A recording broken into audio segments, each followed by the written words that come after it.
Maxi. Oscar, buen día, ¿cómo estás? Buen día, Maxi. Hoy vamos a dedicar el programa a un panorama de la era del terrorismo, pero vamos a poner el eje en la actualidad que tiene el terrorismo hoy para nosotros. Muy recientemente, en Animales Sueltos, en estos días, Alejandro Fantino puso en el centro de la cuestión la acusación, la causa judicial que hay contra Cristina por traición a la patria, por considerarla sospechosa o culpable, imputada, de dialogar con un Estado terrorista que sería Irán. Cristina además está acusada de otra cuestión, que es de magnicidio por el asesinato del fiscal Nisman. Entonces, lo que nosotros nos tenemos que preguntar es ¿por qué el poder político y la gente que está a favor del gobierno y en contra del peronismo y de Cristina además, le dan entidad e importancia a estas acusaciones? ¿Y por qué la gente que sigue a Cristina no le da importancia? La gente, la militancia, los ciudadanos comunes, ni tampoco los cuadros. Entonces vamos a avanzar nosotros sobre esta cuestión. Como dijimos en otra oportunidad, frente a los temas intestinos de guerras fratricidas entre nosotros, que son los años 70, tenemos 7 millones de personas en la plaza. Frente a una guerra contra un enemigo extranjero anglo-norteamericano que es Malvinas, tenemos 0 militantes en la plaza. Y frente a esta cuestión, que es otra cuestión de guerra contra un enemigo extranjero, que son atentados terroristas, tenemos menos 0 militantes en la plaza. Vamos a avanzar sobre esta cuestión. Acaba de llegar al piso el ingeniero José Petrosino, especialista en terrorismo, y vamos a hacer un panorama por todos los atentados terroristas y luego nos vamos a concentrar en esta cuestión de actualidad. Nosotros con el ingeniero Petrosino y con otros investigadores distinguimos la era del terrorismo que empieza con el atentado de Lockerbie. Entonces vamos a hablar con el ingeniero Petrosino, con vos y con toda la gente, del primer atentado, que es el atentado de Lockerbie.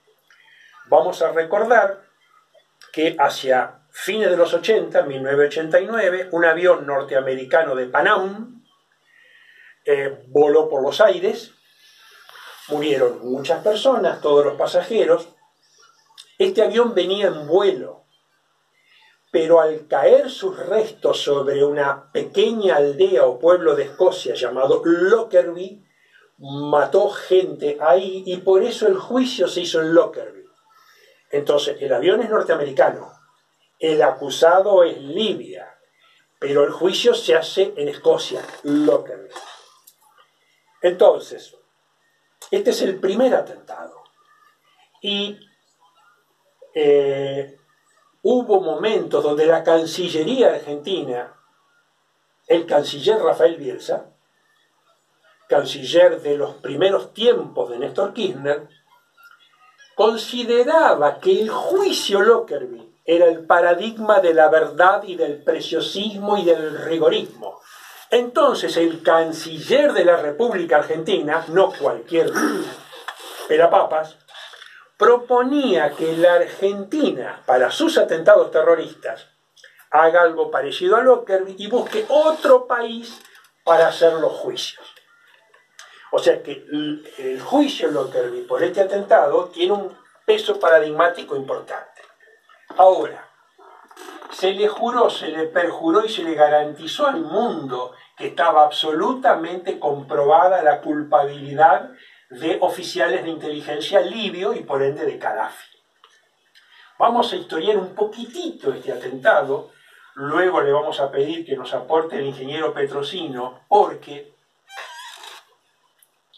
la acusación contra Gaddafi empieza de manera inmediata en 1989, se negocia mucho contra Gaddafi. Lo primero que se hace es un bloqueo económico de Libia.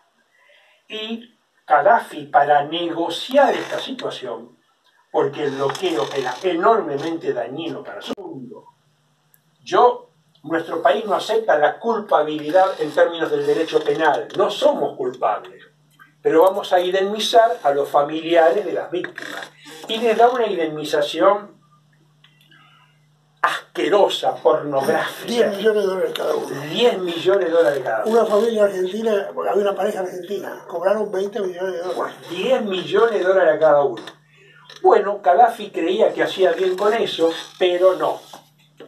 Porque al bloqueo económico luego siguieron una serie de presiones y Thierry Meyssan acaba de sacar un libro. Él fue cronista de guerra en Libia, luego en Siria. Hay una diferencia entre cronista de guerra y operador geopolítico, perdón, cronista de combate y operador geopolítico en una guerra. El cronista de combate es el que está mirando los tiros, las bombas y demás. Thierry Meyssan es un operador geopolítico de la guerra. ¿El qué quiere decir? Que aunque haga tarea periodística, interviene en las gestiones geopolíticas de guerra. Él intervino porque contra Gaddafi se hicieron muchas operaciones. Gaddafi tenía la acusación judicial de terrorista y tenía frentes por todas partes. Gaddafi negociaba con algunos de ellos. Cuando Gaddafi inicia algunas tratativas, básicamente con Israel, Thierry Meyssan es uno de los operadores que se ofrece a decirle, por favor, no siga con ciertas negociaciones porque va mal, no se lo permiten. Y lo importante es que Thierry Meyssan acaba de sacar un libro con la cantidad de operaciones políticas, diplomáticas, económicas y militares que desde el atentado a Lockerbie hasta el asesinato y la violación de Gaddafi se hacen. O sea, lo que nosotros tenemos acá es que primero se hizo un atentado terrorista y se lo acusó Gaddafi, y después se le hicieron 17 millones de maniobras de toda índole. Las últimas son la invasión militar. Siempre Gaddafi aislado. Ahora, al mundo y a la República Argentina se le vendió y se le perjuró que ese atentado Lockerbie estaba cerrado y atado con moñitos y que los libios eran culpables. El juicio contra esos libios, y nos va a comentar cuál es la verdad de lo que dice el periodismo en todo el mundo y cuál es la verdad del juicio. José, todo suyo. Que casi dicen poco, porque justamente cuando tienen estos casos dudosos, ¿qué hace el periodismo entre comillas? No habla. Como ahora, por ejemplo, con el juicio por encubrimiento de la AMIA, no hablan. Clarín y La Nación no ha sacado un artículo. Cualquier otra cosa que llegue a involucrar a los K los puede perjudicar o favorecer el accionismo, ellos lo sacan, pero no aquellos que ponen en duda, porque en el juicio de encubrimiento está acusado Beaja, que era el presidente de la DAIA, y además no solamente el presidente de la DAIA, era el más importante de los... José, antes de ir a ese atentado a los nuestros, sí, sinteticemos. ¿Qué pasó en el juicio de Lockerbie? Lockerbie fue en diciembre del 88. En el vuelo de Panam, de Navidad, de Panam, de Frankfurt, Londres, Nueva York. Debería haber ido hasta la manija. No, llevaba la mitad de los pasajeros, increíblemente. Porque ese vuelo está siempre súper ocupado. Vuelo de Navidad, de Panam, de Europa a Estados Unidos. Después vamos a ir a mostrarles que en todos los atentados hay evidencias de que hay avisados. Avisados, gente a la cual le dicen por acá, no. Y no cualquier avisado, ciertos avisados. Ciertos avisados. O sea, se decide en todos los atentados que la gilada muera y los VIP vivan. Claro, hay que avisarle por si acaso. Estamos hablando de gente de alto rango diplomático. Sí, bueno, por ejemplo, en ese vuelo tenía vuelo Pik Botha, el primer ministro sudafricano, famoso, con otros 19 dignatarios de Sudáfrica que iban a una reunión en la ONU. Extrañamente llegaron a Londres y no lo tomaron. Tomaron otro avión, se volvieron, no lo tomaron. Mientras que Bernardsen, un dinamarqués, que era delegado de la ONU en Namibia y que estaba enfrentado con Pik Botha. Viste que Namibia es uno de los países que hicieron de Sudáfrica, que eran países negros, digamos, territorios que aislaban y le ponían un gobierno negro. Esa era Namibia. Obviamente estaban muy enfrentados en esa época, todavía teníamos la apartheid a pleno en Sudáfrica. Pink Botha se vuelve. Ben Larsen, que también iba a la misma reunión, lo tomó, murió. Ben Larsen murió. Esto también lo dice la mujer de Larsen, que es una de las que ha batallado por la verdad, bueno, también lo pone en evidencia. Una de las cosas que se dijo es que podría haber sido hasta Sudáfrica que hizo el atentado. Bueno, no creo. Bueno. Pero en el atentado no creo que hubo muchas teorías. Primero le acusaron a Irán, Siria y los palestinos, unos palestinos del Frente Nacional de la Universidad de Palestina que eran marxistas con asiento en Siria. Jibril, Ahmed Jibril era el jefe. Supuestamente la primera versión, todo el año 97, 99, hasta el 90, fue, porque las pistas falsas estaban plantadas para que apareciera Jibril, Libia, Irán. ¿Por qué Irán? Porque en agosto del 88 los norteamericanos le voltearon un Airbus por el hilo de la Meca, el famoso un incidente bastante conocido, el acorazado Vincennes, que estaba en el Golfo Pérsico, en agua iraní además.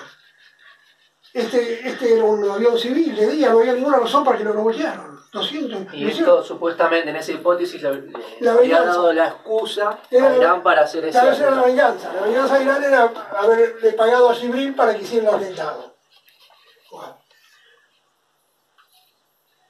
Pero ¿qué pasó? Se cae la Unión Soviética. Ese es los imprevistos, uno de los grandes imprevistos de la historia últimamente. O sea, antes de ir a las explicaciones generales, precise por favor en la investigación judicial Lockerbie. ¿Qué pasó? Al mundo se le dijo... Se le dijo. O sea, primero se le dijo que había sido Irán, Siria y los palestinos civiles. En el 90, la cosa se da vuelta, cae la Unión Soviética, lo hacen invadir a Saddam Kuwait, entonces los necesitan a Siria y que eran enemigos de Saddam.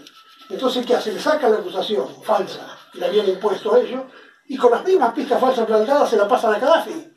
Gaddafi era el paria del mundo. Lo acusaban de cualquier cosa.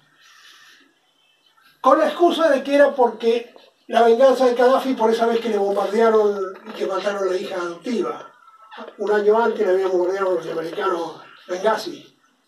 Ahora pregunto, ¿no? Sí. ¿Por qué este ensañamiento con Gaddafi? A Gaddafi, geopolíticamente hablando, cuando empieza la era del terrorismo, el primer señalado es la Libia de Gaddafi, no es Gaddafi. La Libia de Gaddafi es una especie de experimento geopolítico. Si Perón viviera, Perón diría la enorme trascendencia peronista de lo que hizo Gaddafi con Libia. Libia era uno de esos países paupérrimos, miserables, árabes, de lo peor. Gaddafi, con el petróleo, en vez de hacer lo que hacen todos los jeques árabes, que es enriquecer a cuatro y empobrecer al pueblo, Gaddafi empieza a darle a ese pueblo libio una cantidad apabullante. Un estado de bienestar. Un estado de bienestar, pero ya apabullante. Ejemplo práctico. Cuando vos, un tipo joven, te casabas, te daban una casa. Pero además, Gaddafi introduce movimientos revolucionarios en la tecnología del mundo, del universo y de las galaxias. Libia, como todos esos países, son secos como la puta madre que lo parió. Gaddafi utiliza conocimientos de altísimo nivel y descubre que bajo tierra, a una enorme profundidad, hay aguas acumuladas de la época de los glaciares. Entonces, ese es un descubrimiento que requiere una tecnología científica de primerísimo nivel mundial. Entonces, Gaddafi logra llegar a esas napas de agua, que son agua purísima, y transforma un país desértico absoluto en un vergel. Además de eso, Gaddafi empieza a colaborar con todos los movimientos de liberación del mundo. O sea, Gaddafi tenía cáncer, sida, lepra, era lo peor de lo peor. Por eso, geopolíticamente hablando, se lo elige como el país a devastar y a demoler. Vayamos al juicio. Irán, Siria, Siria. En el 90, cuando se produce el proceso de la URSS y se produce la invasión de Kuwait por Saddam Hussein y Estados Unidos, todo preparado, y era para ocupar, lo hace Estados Unidos para ocupar la zona, ¿no? Y a Saddam Hussein no contaba. Entonces, la CIA encuentra que 2 libios eran los responsables. Uno era un agente de seguridad de la aerolínea libia, que también era agente de inteligencia, pero un agente de inteligencia cuarta. Y el otro era un empleado de la aerolínea libia en Malta. Entonces la CIA arma una historieta que dice que en Malta, estos 2 libios pusieron la bomba en una valija y la mandaron con un vuelo de Malta a Frankfurt, sin pasajeros, una valija que iba sola. En Frankfurt la conmutaron por el sistema automático, la pasaron al vuelo de Panam, que en realidad era un vuelo que salía de Frankfurt, pero así no iba a Nueva York, sino que iba a Heathrow en Londres, y en Londres cambiaba a otro avión, que fue el que se cayó. O sea que hubo otro cambio más de equipaje en Londres, ahí donde pusieron la bomba. Y entonces estos 2 libios, la CIA lo arma y le pide extradición. Gaddafi dice, bueno, no, nosotros lo juzgamos acá o en un país neutral, pero ni en Escocia ni en Estados Unidos. ¿Por qué? Obviamente no van a tener ninguna neutralidad. Entonces, ¿qué hace? Estados Unidos va a la ONU y le pide sanciones a Libia. Y como Libia era un paria, Gaddafi ya era un paria al mundo, ni Rusia ni China le vetaron. Entonces le aplicaron en el año 91 un bloqueo económico. O sea, no tuvo ningún veto del Consejo de Seguridad de la ONU. Claro, porque los que le tenían que votar, que eran China y Rusia, se hicieron los 2 locos. Y Gaddafi quedó así. Entonces, ¿eso a quién perjudicaba? Los perjudicaba, y ahí está la clave también entonces de cómo se desarrolló después, los perjudicaba a los ingleses más que a nadie, y a los norteamericanos, a las empresas. ¿Por qué? Porque los franceses y los italianos no se les daban bola al embargo, entonces le ocupaban los lugares de los otros. Entonces, ¿qué pasa? Más o menos por el año 96-97, ya llevaba como 4 o 5 años de embargo, empresas inglesas lo comandan a un abogado escocés, se llama Robert Black, amigo mío epistolar. Robert Black era un profesor de leyes de la Universidad de Glasgow. Y le comanda a Robert Black que fuera a ver qué podía hacer, para ver qué extrabar eso, porque se perjudicaban las empresas inglesas, que no podían comerciar mientras que los franceses y los italianos hacían un picnic. Y entonces Robert Black va y bueno, empieza a negociar, lo hace intervenir a Mandela, y al final Gaddafi acepta de entregar a 2 libios y con que le levanten las sanciones. Y lo que se hace medio como excusa para justificarlo, hacer el juicio en un tercer país. Pero eso no era así, porque en realidad el tercer país, que fue Holanda, el territorio se declaró territorio escocés. En Holanda agarraron una base norteamericana desactivada, Camp 6 se llama. En esa base norteamericana desactivada la designaron territorio escocés. Y ahí hicieron el juicio, con un tribunal escocés, con las leyes escocesas. Pero con un tribunal escocés no popular, porque normalmente Escocia tiene tribunal popular, y este es un tribunal de jurado. Cosa que facilitó más la transfugiada, porque un tribunal popular es más difícil de truchar. ¿Qué técnicas usó el tribunal para falsear la acusación contra los libios? Claro, entonces... En 1 minuto nos vamos a la tanda, así que sintetice en 1 minuto, técnica. Y ellos directamente en el fallo, como el fallo de un tribunal de... Técnica. En el proceso judicial se hicieron una serie de artimañas y hoy, y esto es justo reconocerlo, el único medio argentino que publicó algo sobre esta verdad un día fue Página 12, cuando dijo que casi 20 años después de juicio, en realidad no hay ninguna verdad consagrada bajo ninguna manera, y los hijos del acusado Livio, que ya está muerto, con los hijos de los muertos, están trabajando en común acuerdo, y esto es importantísimo. Los hijos de los muertos no aceptan que ese juicio sea verdadero. Los hijos de los muertos dicen que ese juicio es trucho y falso. Llevamos 20 años. Ahora, Maxi decía, ¿cómo se puede luchar contra esto? La primera pregunta es cómo se puede uno someter contra esto. ¿Cómo se puede uno sodomizarse, dejarse sodomizar contra esto? Entonces, ¿cómo se puede someter la totalidad de la militancia peronista y de izquierda argentina?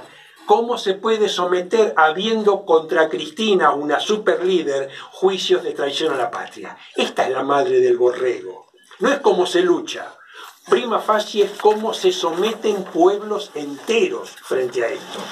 O sea, cómo se someten las militancias, cómo se someten los cuadros políticos del contexto internacional.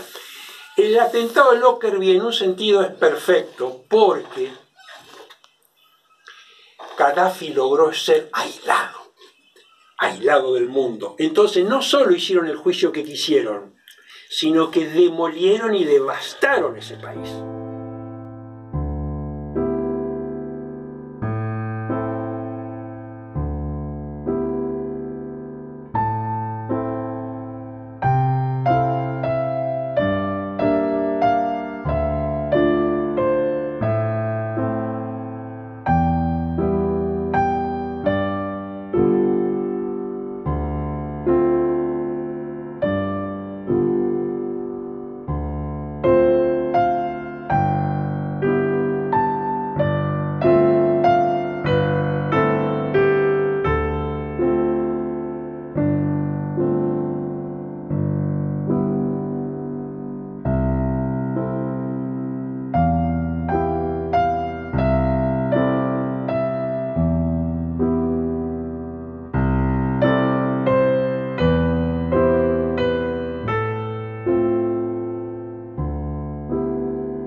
Se logra eso. Primero, aislándolo al Gaddafi. Segundo, que las potencias internacionales de esa época no se jugaran. Tercero, que ninguna militancia de todo el mundo se jugara. Entonces, esta es la madre del borrego. No es que se puede hacer. ¿Qué es todo lo que pueden hacer los pueblos para someterse? ¿Qué es todo lo que pueden hacer los dirigentes y los cuadros políticos? Entonces, el juicio de Lockerbie es perfecto, paradigmático, porque si bien el juicio todavía sigue y en realidad la verdad todavía sigue, el país está destruido. Entonces, aun cuando vos logres la verdad jurídica o que escribamos algún libro, el poder de la mentira fue tal en este atentado que devastaron por completo un país. Pasó lo mismo con Irak. No importa si era verdad o no que Saddam Hussein tenía algo que ver contra el 11-9. No, no tiene nada que ver. Pero no importa, porque podría haber sido que tuviera. Devastaron Irak. Entonces, no importa si hay prueba o no contra Cristina. Claro. O sea, el problema de la militancia progresimia o progresurda es que sigue creyendo en el valor de la verdad jurídica, cuando si hay algo donde el poder judicial se pasa por encima, es en estas enormes operaciones de la alta geopolítica, que tienen que ver con el terrorismo. Vayamos ahora a hacer un paneo rapidísimo de nuestros dos bombazos, porque al atentado de Lockerbie le siguen los nuestros. Es el primer atentado, los nuestros, en América. En el mundo. Y en el mundo. Post-implosión de la URSS. Porque el otro era una especie, el otro fue una especie de preparativo. Ahí se empezó. Incluso ahí se empezó con Irán. Pero Estados Unidos no estaba demasiado de acuerdo. Digamos, los primeros atentados en Occidente son los nuestros. Son los nuestros. Realmente de lo que después terminó en el ISIS. Porque esto empezó lo nuestro 32, en la embajada atentado a la embajada de Embajada y Israel, 94 la AMIA. a la AMIA. y todavía sigue. Geopolíticamente e históricamente, este señalamiento del ingeniero Petrosino es importantísimo. El atentado de Lockerbie es allá lejos.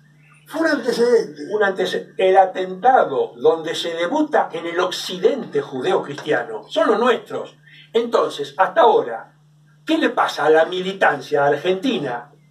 Que llevamos 25 años que se nos ha elegido en el mundo occidental y cristiano para ser la carne de cañón y todavía están pensando si van a reaccionar o van a estudiar. Sí, todavía. Pero no solo eso, porque hay que aclarar que la militancia y los cuadros no solamente no ponen el culo para esto, sino vos decís, ¿cómo se lucha?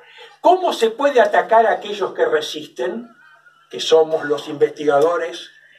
Porque la militancia no solamente no pela el culo, sino que ningunea, desacredita, desprecia y denigra a aquellos investigadores que ponen las pelotas arriba de la mesa y que son citados a los tribunales y que se la juegan. Entonces, ¿qué es lo que se puede hacer? No solamente someterse masivamente, sino ser parte del enemigo y atacar a aquellas fuerzas propias que luchan.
Porque yo después estaba pensando, acá el tema es el siguiente, en Lockerbie se empieza a acusar a Irán. En Lockerbie se empieza a acusar a Irán. Falso culpable. O sea, el falso... Pero ¿qué pasa? En Lockerbie los norteamericanos lo necesitaban Irán. Entonces la dejan de lado. Ya Irán lo saca. En el nuestro lo meten a Irán. AMIA, embajada AMIA. Pero sucedió algo parecido, porque sobre el final de la presidencia de Obama hubo un gran acercamiento de Estados Unidos con Irán. Sí, justamente. sí. Cuando acá se demonizaba Y sí. a Cristina Kirchner por el memorándum. Cristina Kirchner lo dijo en su Pero último antes de viaje la hizo, sinteticemos porque nadie de la militancia tiene la más puta idea del atentado a Embajada de Israel, ni menos de la... Claro, y bueno, acá pasó lo mismo. Entonces vayamos, ¿cuáles son las pruebas básicas plantadas Claro, en el atentado a la Embajada? La clave es que ellos, ¿qué hacen? En los atentados estos de falsa bandera, que se llaman, Falsa bandera. que lo hace un servicio de inteligencia para acusar a los enemigos, los tipos tienen siempre los avisados y las pistas falsas plantadas. ¿Quiénes fueron el atentado a la Embajada de Israel? Los avisados. Y toda la dirigencia judía, porque En ese día, a la mañana, había una reunión de toda la dirigencia judía de toda América Latina. Sí, habían venido de Chile, incluso habían venido el incógnito, cosas raras. Un cónclave importantísimo. Entonces a veces los investigadores hacen chascarrillos con los terroristas y dicen, si fueron los musulmanes, qué imbéciles. Qué mala puntería. Qué mala puntería, porque esperaron que se fueran todos los importantes y recién cuando estaba la gilada, la carne de cañón, la basura y la escoria de la humanidad, volaron la embajada. Entonces, o los terroristas musulmanes son imbéciles, o esta es una operación hecha por Occidente donde se cuida a las posibles víctimas de primer nivel como señaló el ingeniero, ya la habían cuidado en el avión de Panam, y se espera el momento en que esté la carne de cañón. Bueno, también pasó en el 11 de septiembre. También Es la misma metodología. O sea, A la hora, a las 9 de la mañana. A las 9 de la mañana no llegan los WASP. Los WASP se vienen repite después. esto que hizo Oscar de avisar a la gente de rango, diplomáticos, a la gente importante, entre comillas, de que no asistan en ese momento al lugar donde va a ser atacado. Esperar a presionar el detonador de la bomba a que se vaya esa gente importante. Porque no estuviera, porque a las 9 no iba a estar. En una embajada a las 2 de la tarde, que fue a las 2 de la tarde, Tiene que estar, sí, es 2 de la tarde. a las 2 de la tarde casi no hay nada. En el segundo mejoraron la creación de las pistas falsas. José, ¿por qué el coche bomba en la embajada es falso? Porque los tipos ponen el falso cráter en la calle. Ahora, ¿por qué ponen el falso cráter en la calle? Porque eso no ha estado bien organizado. Porque Manzano, la misma noche del atentado, a la madrugada, les dice a los periodistas de la Casa de los Honores, se ve que le soplaron algo. Que él... La tesis de un explosivo, si vos pones una cantidad apabullante de explosivos en un coche, ya había muchos antecedentes de atentados con coches en Medio Oriente, el coche vuela por los aires, pero queda un cráter enorme. Después del atentado, en la Embajada de Israel, se decía, hubo un coche bomba, pero se habían olvidado del cráter, los muchachos. Y quien denuncia que estaban hablando de un cráter, pero no había cráter, es el Diario de la Nación. Sí. O sea, el Diario de la Nación dice, están hablando de un coche bomba, están hablando de un cráter, el Diario de la Nación manda a sus periodistas, ¿viste? Dicen, acá no hay ningún cráter, y días después empieza a aparecer el cráter. ¿Cómo le llamó? Acá te mira. Hay en los artículos de la Nación que eso solo prueba que el coche bomba no existe. Bueno, esto solo, o sea, que se ponga un falso coche bomba, que no haya ningún cráter, y que luego fabriquen un cráter, esta es la evidencia que dicen los académicos para decir, este coche bomba es falso, es trucho y además está mal plantado. Claro. Ahora, yo me hago una pregunta, ¿no? Sí. ¿Cómo se hace para fabricar un cráter? ¿Sabés cómo se fabricó? Pero en esos días donde Está todo el mundo está mirando. todo el mundo mirando ahí, o sea, Los vecinos de los departamentos. sentido común, ¿Cómo se me hace? resulta difícil explicarme cómo se puede hacer semejante Te digo cosa cómo se ante hizo. los ojos de todo el mundo sin que nadie se dé. La madre del borrego es, los periodistas le dicen al mundo, están hablando del cráter y no hay ninguno, y luego delante de tu jeta, de tu familia, de todos los argentinos y del mundo, empiezan a cavar un cráter con pico y pala.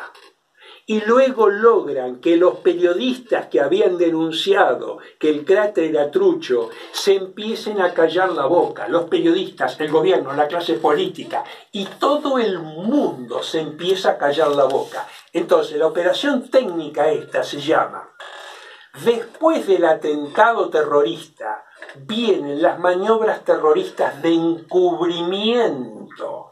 Entonces, el papel de los investigadores es recordarle a la gente la prueba de que el cráter no estaba y se hizo mal. A pico y palo. A pico y palo. Y luego los periodistas, todos los periodistas, todos, absolutamente todos, la clase política, toda la clase política de todos los gobiernos, desde 1992 hasta acá, todo el poder judicial, el poder legislativo y el mundo, se dedican a tapar esta verdad inicial que era pura y cristalina. La pregunta que tengo que hacer es ¿por qué es así? Porque, ¿Por qué motivo? porque si se Ahí tenés el decide, cráter, mira. Ahí lo tenés el cráter que apareció si después. geopolíticamente nosotros decidimos hacer un atentado, Fíjate. nosotros decidimos que Ahí. sea un coche bomba, nosotros decidimos que haya cráter, luego Se abre la caja de Pandora. no, nosotros tenemos suficiente poder para decirle a todos los periodistas, a toda la clase política, a todos los gobiernos, a todos los cineastas, a todos los poetas, a todos los cantantes, esta es la orden. ¿Entendiste que esta es la orden? Y si vos periodista llegás a contradecirla, te rajo del trabajo. Si vos cantante llegás a hacer una canción, te quedás sin laburo. Si vos diputado llegás a hablar la boca, te saco. Entonces, para montar tamaña maniobra de encubrimiento, hay que usar 10 millones más de poder. Porque para meter una bombita en una embajada, viene un oficial de inteligencia experto en explosivos y te pone los explosivos. Se necesita muy poco poder.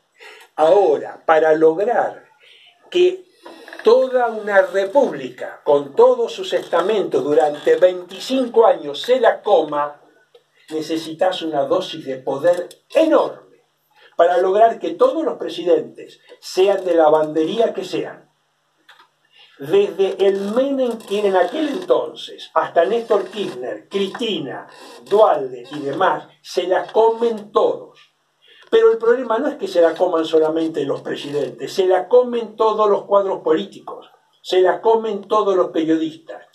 Entonces, este es el poder enorme, porque el poder para meter una bomba, en realidad cualquier pelotudo mete una bomba, cualquier infeliz mete una bomba. Pero para montar tamaña estructura de poder y sostenerla 25 años todo el tiempo, necesitas una estructura de poder enorme en todo el mundo. Y necesitas el sometimiento absoluto de todos los cuadros dirigentes argentinos.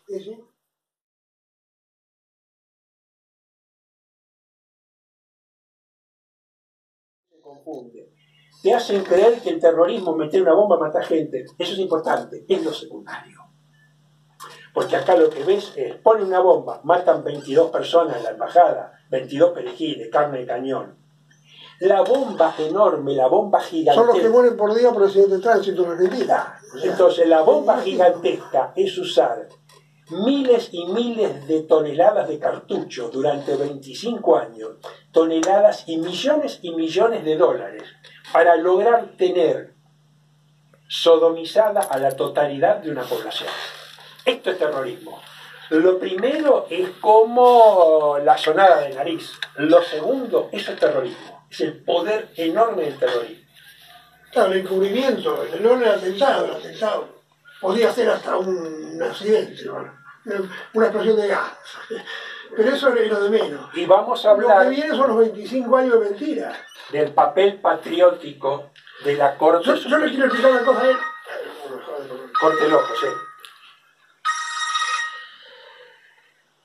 Decías el papel patriótico. El papel patriótico de la Corte Suprema Menemista. Porque a la gilada le han dicho la Corte Suprema Menemista era un desastre, que lo era. La Corte Suprema Menemista tuvo un papel patriótico enorme porque es la única entidad que se rebela contra esto.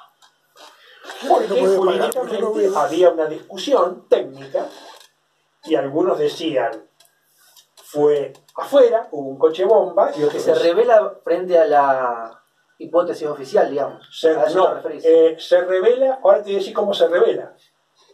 Entonces había una discusión técnica, jurídica, unos decían fue afuera, otros decían fue adentro. Entonces la Corte Suprema, la menemista, sí, le pide a académicos de ingeniería de la Universidad de Tucumán, por favor, denme una especie de pericia de desempate. Acá es interesante hacer una aclaración. Vamos a terminar el concepto primero. Antes de la aclaración, antes de irnos por las ramas, el tronco porque es la prueba madre. Y si nosotros decimos que la prueba madre es un falso coche bomba, todo lo que pase con la prueba madre es importantísimo. Cuando ingenieros, peritos, dicen técnicamente, lo más probable es que fuera adentro, el diario La Nación publica otra vez eso. Y la Embajada de Israel acusa al diario La Nación de antisemita. Se arma un escándalo nacional y se sepulta la cuestión. Entonces, por eso digo que la Corte Suprema Menemista, siendo de lo peor, se rebeló un poquitito contra esto. Y después que los cachetearon, se volvieron a callar la boca. Pero ahora va a ampliar el ingeniero Petrosini. Claro, porque el tema... O sea, el atentado a la embajada es un atentado prueba, digamos. Fue el primero. Tuvieron muchos errores. Lo salvaron porque lo manejó la Corte Suprema. Entonces la Corte Suprema murió todo ahí, no condenaron, no acusaron a nadie, porque no detuvieron a nadie, nunca tuvieron contradicción. Por ejemplo, acá hay gran problema del supuesto crimen de Lima en la Comercino, porque la Comercino no se va. Usted no se vaya por las ramas, ¡carajo! No, pero es importante ver eso, ¿no? Que ¿por qué, cómo lograron de entrada, digamos, neutralizar toda investigación en la Corte? ¿No es cierto? Ahora, ¿qué pasa? Lo sacan a Bisordi. Bisordi fue el primer instructor y que quería investigar. Entonces, como quería investigar, Bisordi tenía muchos problemas, lo sacan al año, lo ascienden a casación. Vamos a explicarle entonces a la Corte Suprema menemista, o sea, la Corte de Décima, que tuvo un gesto por la verdad, la hicieron pomada. El juez instructor era el juez Bisordi. ¿El juez Bisordi era un hombre facho y de derecha? Sí. No creo que sea facho. Bueno, de derecha, un hombre de derecha. Más vale yo no creo un hombre de derecha. Típico, sí. Está bien. Entonces, el juez Bisordi descubrió nuevos intentos de plantación de prueba. Entonces, el juez Bisordi, que recién empieza la investigación, en una investigación no se puede llegar a la conclusión en un segundo, hay que estudiar. Entonces el juez Bisordi lo que se da cuenta es que estando en discusión si había habido un coche bomba o había sido adentro, la autoridad de la Embajada de Israel, el jefe de seguridad, le ordena al gobierno argentino que la explosión fue afuera y con un coche bomba. Entonces el gobierno argentino empieza a presionarlo al juez y el juez durante un tiempo se rebela y se molesta. Se rebela y se molesta. Este juez, es importante declararlo, aclararlo, fue entrevistado por la mayoría de los diputados argentinos, entre ellos Felisa Carrió o Elisa Carrió. El juez explicó todas estas cosas, los diputados tomaron nota, escribieron una cosa, y nunca más estos diputados que lo escucharon, entre ellos Elisa Carrió, abrieron la boca de estas cosas. Entonces vos me decís, ¿cómo se hace para luchar? Te estoy diciendo cómo hicieron los diputados para encubrir todo esto. Sí, teoría Bisordi al año lo sacan. Al año de la embajada. Vamos a recordar que antes hubo otra prueba de la cual no habla nadie, pero que hablamos solamente nosotros.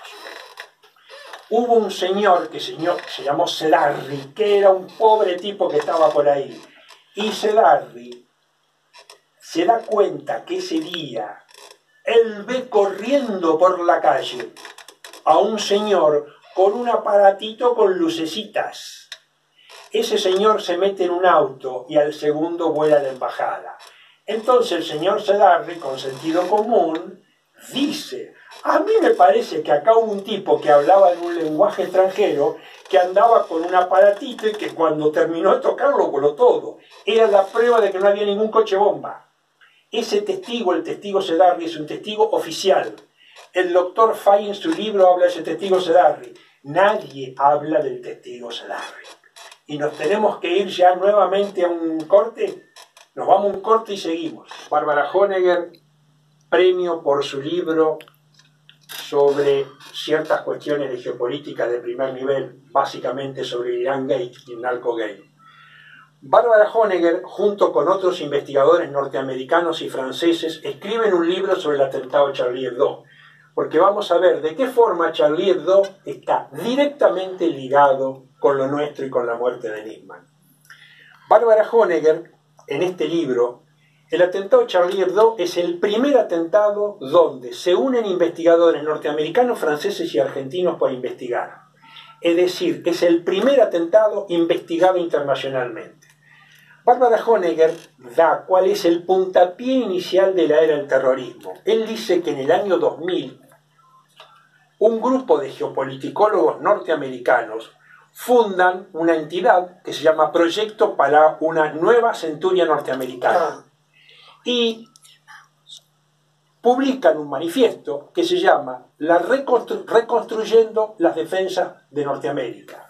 Para la reconstrucción de las defensas de Norteamérica, ellos dicen, necesitamos un evento catastrófico catalizador parecido a un nuevo Pearl Harbor. Entonces los investigadores norteamericanos dicen, nos avisaron que necesitaban eventos de esta índole. Vayamos ahora a Charlie Hebdo, porque nos queda solamente una hora y tenemos que ir fuertemente a este atentado para ver de qué manera lo tenemos metido nosotros hasta el tuétano, para luego terminar de ir a esto que ha aclarado muy bien Alejandro Fantino. Yo lo felicito a Alejandro Fantino. Lo felicito a Alejandro Fantino porque en estos días en Animales Sueltos ha vuelto a poner sobre el tapete que Cristina tiene 2 juicios, uno por traición a la patria, otro por magnicidio, y que los van a fogonear a estos juicios. Y los van a fogonear y los van a recontrafogonear.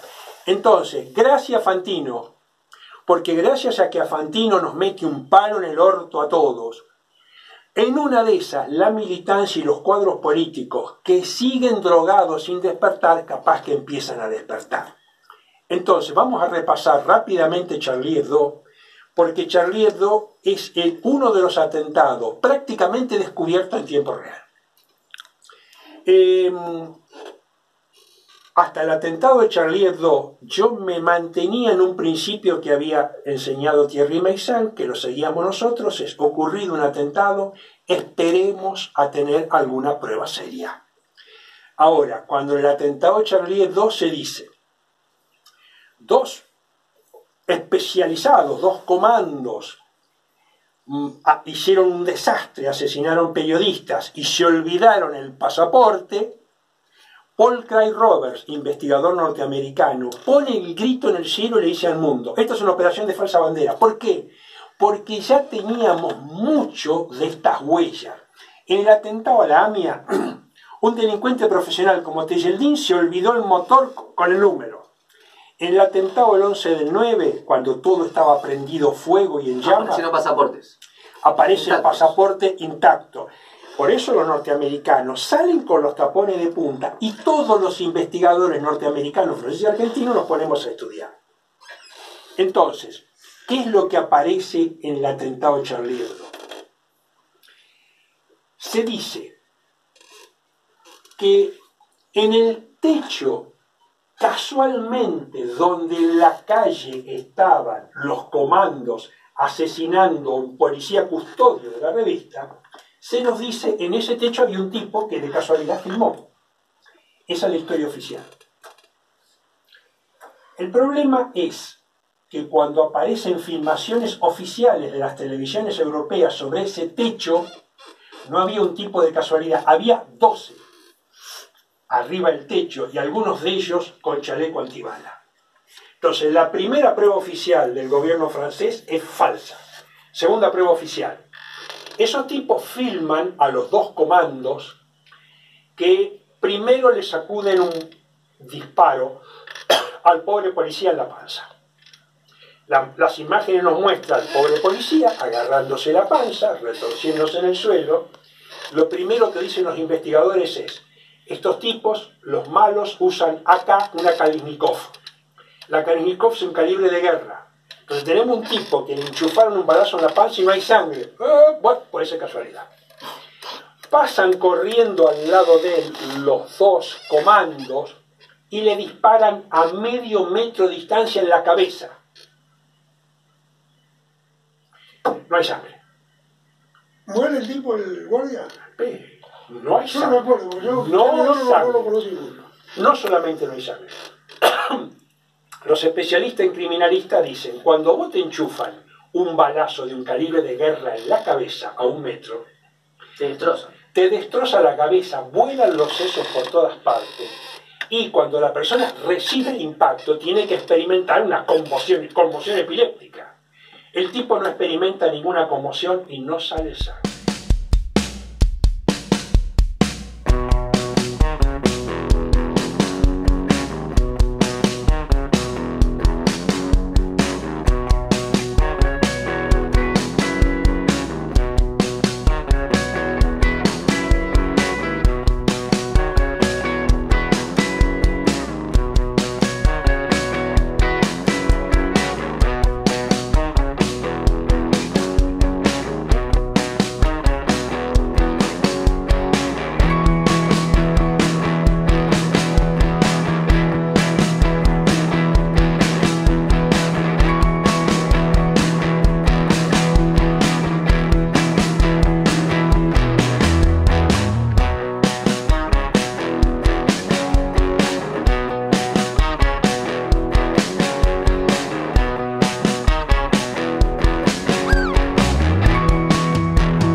está filmado y filmación oficial. Luego te vamos a mandar porque hay un documental sobre esto. Entonces, luego seguimos viendo imágenes en donde el policía, pobre policía acribillado, queda muerto de costeleta. Hora después está boca para arriba. Y al día siguiente, la televisión británica llega y dice: acá ya hicieron un mausoleo donde hay flores y velas, donde murió el pobre policía, y hay un charco de sangre de 2 metros cuadrados. Entonces, estamos como con el cráter de la embajada. El día que lo mataron al infeliz, no había sangre. Al día siguiente había sangre.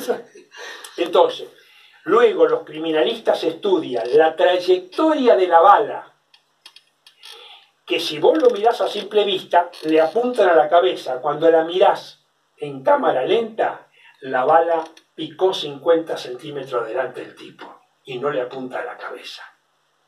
El tipo estaba muerto. No, ahora nadie sabe si el tipo está muerto. No sabemos. Oficialmente el tipo está muerto. Esto es el día 7 de enero. ¿Y se lo ve al tipo caminando vivo? No. No. Ahí está. O sea, recién aparece cuando le tiran el tiro. Claro. No. Entonces, esto es el día 7 de enero. Por supuesto, después de este atentado, París mete 50.000 oficiales de policía y del ejército y de la marina a vigilar París. 7 de enero. El 8 de enero, un segundo terrorista, Amédée Coulibaly, un negro antillano, al otro día, con París con 50.000 hombres, el 8 de enero, este segundo terrorista se agarra a balazos con la policía, hiere y mata a un policía. El 8 de enero. En París. Para que ustedes vean cómo trabajan los investigadores del terrorismo. Aparece una filmación oficial, nuevamente, siempre es la televisión francesa, que nos muestra a 50 policías acercándose al supermercado. Yo con eso voy rajando amigos policías y le digo: explícame esto. Amigo policía, me dice, hay un protocolo en las policías de todo el mundo. Si en vez de estar parapetado un terrorista armado con ametralladoras, pistola y revólver y granadas, ahí hubiera un pibe chorro, un infeliz pibe chorro, con un cuchillo, con una navaja o una gomera teniendo un rehén, la policía no se acerca así, porque vos corres el riesgo de que el terrorista se te desestabilice y mate a todo el mundo. ¿Qué tiene que hacer la policía? La policía se acerca y manda a un negociador a conversar. Y el amigo policía me dice: esto ya es raro.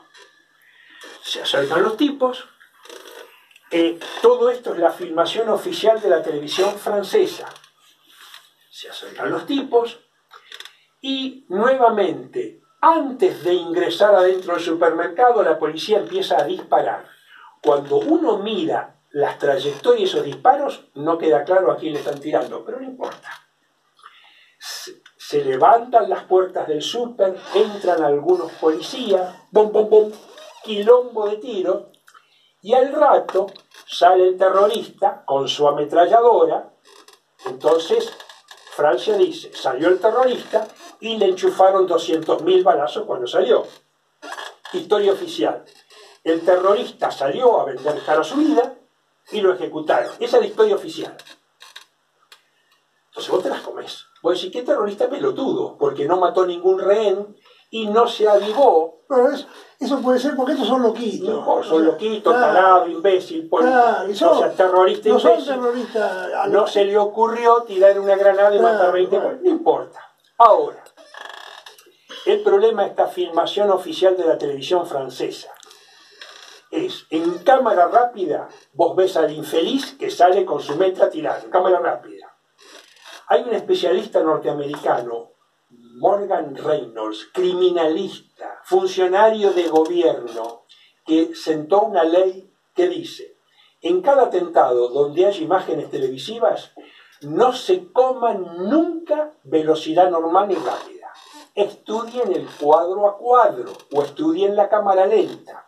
Cuando esa misma filmación oficial de la televisión francesa se ve cuadro a cuadro, se detecta, primero, el terrorista, en vez de salir con su metra apuntando hacia los policías, ¿dónde tiene la metra el terrorista? Que debía estar apuntando a los policías y disparando. ¿Dónde la tiene? La tiene colgando el pelotudo. No dispara. Terrorista mogólico. No dispara. Tiene la ametralladora colgando. ¿Qué hace el terrorista? Vos dirás, bueno, no tiene la ametralladora, pero va a salir apuntándote con la pistola, tirando granadas. No.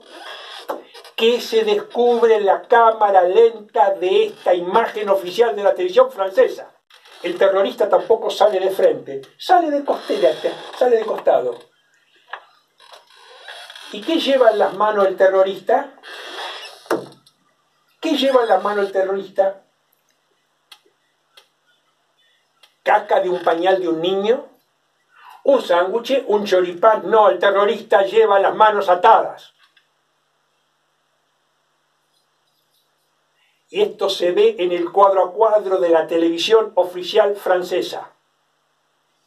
Entonces, o el terrorista era un imbécil, un tarado, un analfabeto, un mogólico, que no sale con su ametralladora a matar, que no tira granadas, que no sale de frente, que se ató las manos solo el imbécil. Es un imbécil que se ató las manos solo y le dijo a la policía, ¡ay, yo soy puto, salgo con la mano atada, mátenme! ¿Eso dijo? O este imbécil lo drogaron adentro, lo ataron y la propia policía lo empujó para que lo hagan añicos. Esto es Charlie Hebdo. Entonces, nosotros hemos hecho un documental, hay un documental, y toda esta imagen oficial de la televisión francesa está. Los yanquis hicieron un libro con estas cosas. Entonces, ¿qué tiene que ver eso con nosotros? Entonces, el 7 de enero matan a los pobres periodistas de la redacción de Charlie Hebdo. El 10 de enero, 1,5 millones de franceses salen a la calle y la Francia se manifiesta por la libertad y la verdad más que después de la liberación de París por Charles de Gaulle en la Segunda Guerra. Van los líderes de todo el mundo. Hay 2 líderes que mandan funcionarios de décima, que producen el odio de estos líderes. Ese líder primero es el presidente Barack Obama, que manda un funcionario de décima, y la otra líder mundial, que manda un funcionario de décima. ¿Sabe cómo se llama? Se llama Cristina Fernández de Kirchner. Fue, creo, estuvo Tiberman, porque... Después. En esa manifestación... Entonces, la primera, la grande. Entonces, vayamos a lo nuestro. En el clima de la explosión de Charlie Hebdo en el mundo, cuando por primera vez líderes de todo el mundo se pronunciaban contra el terrorismo, en ese momento el amigo Nisman pega la vuelta y luego de que explotaba el atentado de Charlie Hebdo, llega Nisman a Buenos Aires y tira la bomba para denunciar a la jefa de Estado de complicidad con los terroristas.